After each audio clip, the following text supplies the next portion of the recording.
pro-Trump volunteers all across the country are going door to door. They're literally knocking on people's doors to essentially conduct their own investigation to suss out voter fraud in the 2020 election.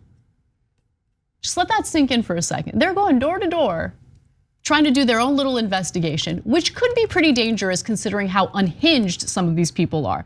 Now, across the country, the pro-Trump conspiracy theory internet is manifesting itself into knocks at the door. Individual election deniers and grassroots groups are canvassing for election fraud in states lost or even won by former President Donald Trump in 2020, including New Hampshire, Arizona, Colorado, Michigan, Pennsylvania, Florida, North Carolina, Utah, and Nebraska. And I also want you to take into consideration the kind of threats that Republicans were throwing out there when the Biden administration was considering sending, public health workers to people's homes to just inform people about the coronavirus vaccine. Oh, I'm gonna get my gun. Oh, they better not dare. Okay, why are you guys going door to door, knocking on people's, knocking on people's doors and like essentially trying to intimidate them? Mm-hmm. It's especially in like states where Trump won. What are you guys doing? They really want to be involved in the conspiracy theory, but like they don't want to drive to Vermont. Come on, like New Hampshire's right here. Let's do this. And actually, as the quotes will show, being intimidating. There's no justification to shoot anyone that comes to your front door, but they certainly are working at it a little bit more than if Dr. Fauci showed up with a syringe.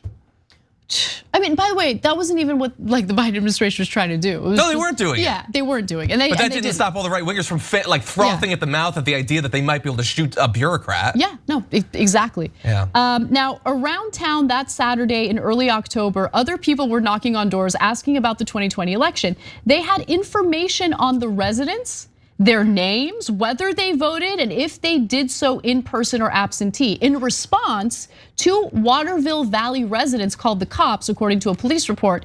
That's the other issue. There's way too much personal information just floating around about all of us, all over the internet, by these data brokers, by all of these, various websites that buy our data from social media platforms like Facebook, which they make a lot of money by selling our personal data. Mm-hmm. But yeah, like we're living in this dangerous country right now because of the political violence that's being carried out. I wouldn't feel comfortable with Trump supporters knocking on my door and asking me questions about how I voted, where I voted, why I voted.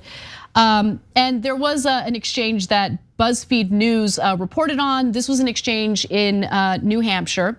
The homeowner didn't go to the door to answer it, but spoke to the man through his Ring camera, pressing him on what exactly the New Hampshire Voter Integrity Group was. Dean, a member of the Voter Integrity Group, told the homeowner, quote, "We took a look at the election, so we're a little concerned about what happened, so we're checking." The homeowner, a Democrat, tells him to go to hell and get off his property. "That'll be a nice trip, thank you," Dean replies cheerfully in the security footage as he turns to leave. "I'll see you there." Don't knock on people's doors with the intention of intimidating them. And by the way, one final point I just want to make. There has been some voter fraud, not widespread voter fraud that would change the results of the election. But it is fascinating that every time we hear about these instances of voter fraud, it involves Trump supporters. Let's go to graphic 7. Voter fraud has been discovered in Florida. 3 Trump supporting Republicans from MAGA capital of Florida, the Villages, have just been arrested and charged with voting more than once in the 2020 election. Let's take a look at their fun mugshots. There they are. Joan Halstead, Jay Ketzik, and John Ritter all face felony charges. John, a few more seconds, we gotta go. Yeah, it almost always ends up being Republicans, but just to clarify, it could not have actually thrown the results of an election. Thanks for watching The Young Turks, really appreciate it. Another way to show support is through YouTube memberships. You'll get to interact with us more. There's live chat emojis, badges. You've got emojis of me, Anna, John, JR, so those are super fun. But you also get playback of our exclusive member-only shows and specials right after they air. So all of that, all you gotta do is click that join button right underneath the video. Thank you.